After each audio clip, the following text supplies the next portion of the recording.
Hi there, YouTubers. My name's AC Dodd, and today we're going to do a nice little job on rebushing HS4 carburetor for one of my customers. So let's get into it.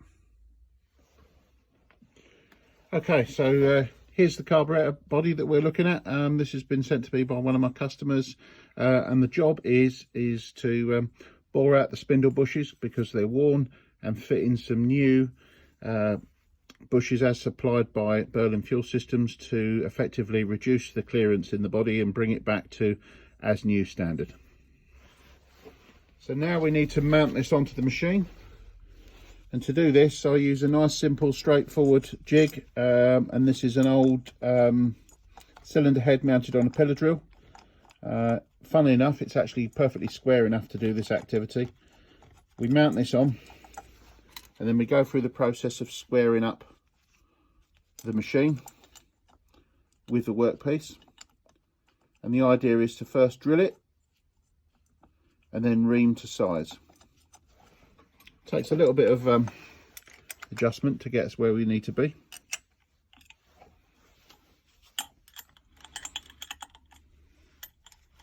Which can be a little fiddly.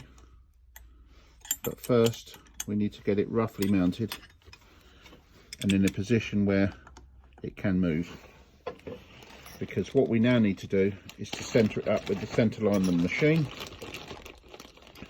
and this is easily accomplished by using an appropriate drill. And we put that in the chuck, centre it up,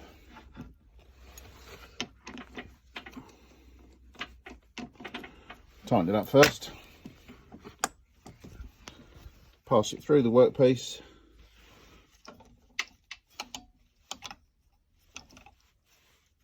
locking the drill in place, and then now what we can do is we can float the workpiece into place, nip it down,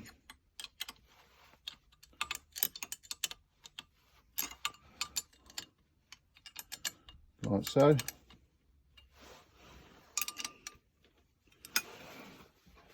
And then under the table are the clamps to hold the cylinder head onto the machine.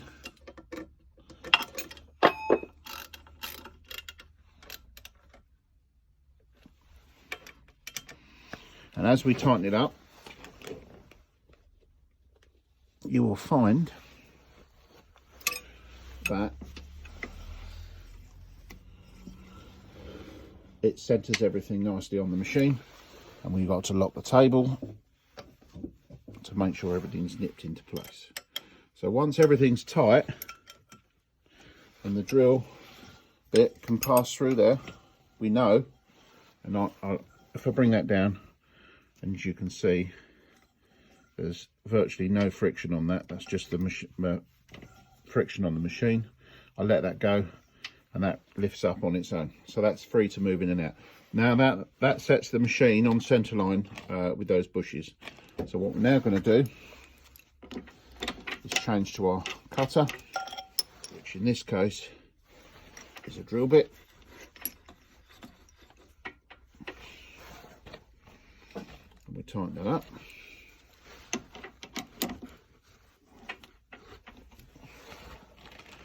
So there's our drill bit, the right size. Now we need to check our speed. Not too slow. So let's go to the next gear. There we go. Nice and fast. And then we can drill that through.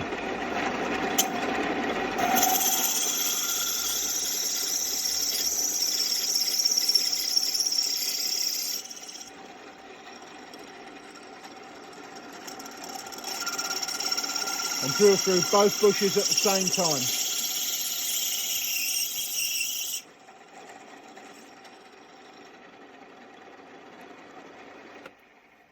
There we go.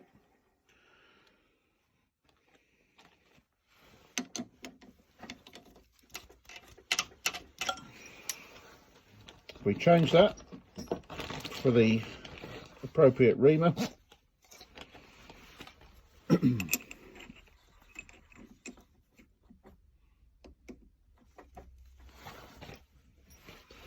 positioning the reamer such that there is actually enough reamer, and slow the machine down again to go through both bushes.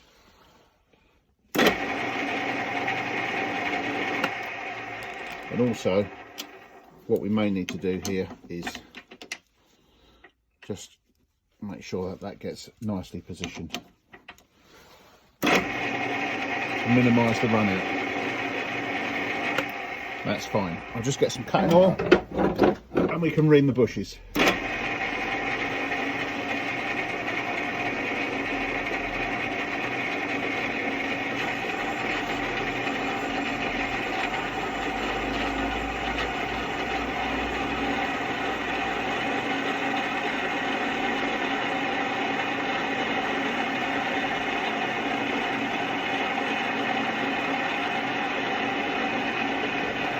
We have to do this fairly slowly.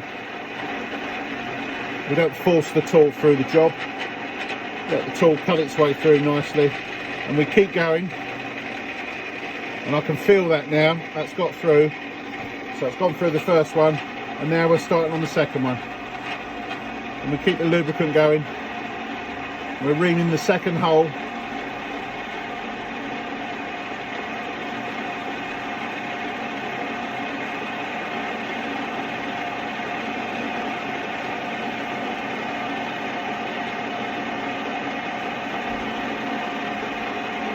And we go all the way through, and we're done.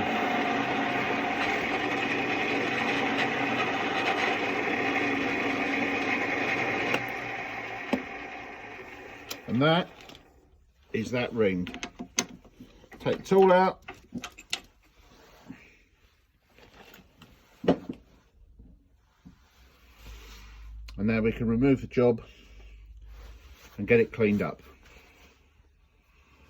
Okay, now that that's off the jig, we can see that we've got a lovely finish in there on both sides. The other thing you'll notice as well is, unlike the factory, which would only machine to a certain depth and put the bush from one side, I actually machine these exactly the same as the later HIF carburetors, in as much as they're bored all the way through.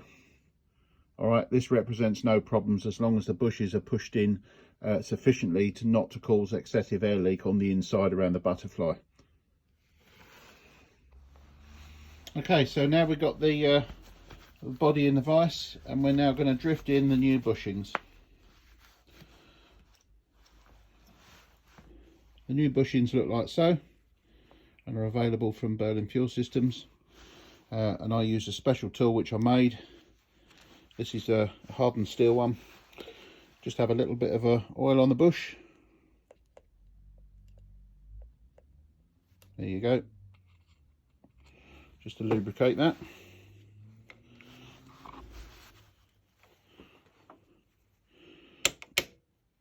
And then you just drift in. And the most important thing is you drift in, but not too far.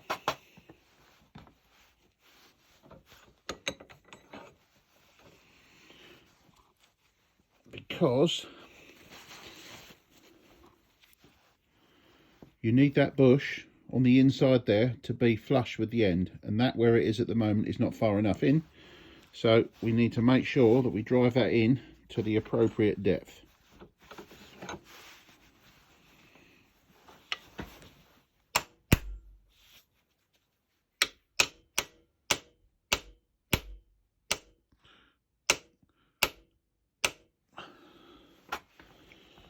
And when we think we're there, take it out and we can check. And that one is now just flush with the inside, which is the perfect depth. Now just repeat on the other one, on that side, and we're done.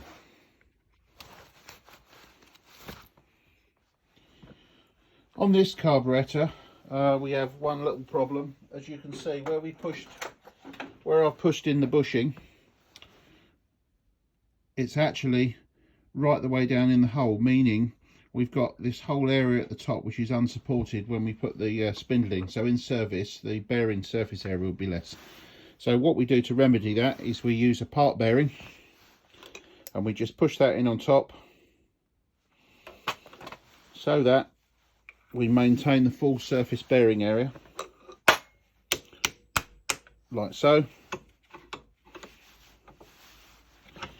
And again, we tap that in, and both bushings go in until it just comes flush with the inside of the hole. And all we do with that is we file off to make it nice and flush. Nice smooth file.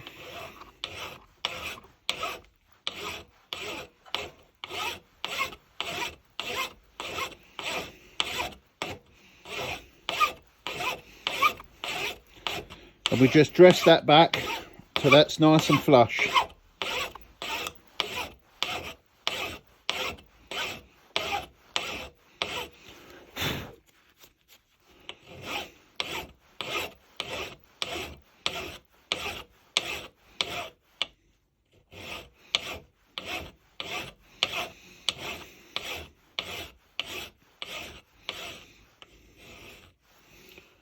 Like so. And now we'll give it a clean and see how the shaft fits. Okay, here's a new shaft. We'll lube that up, put it in, see if it fits.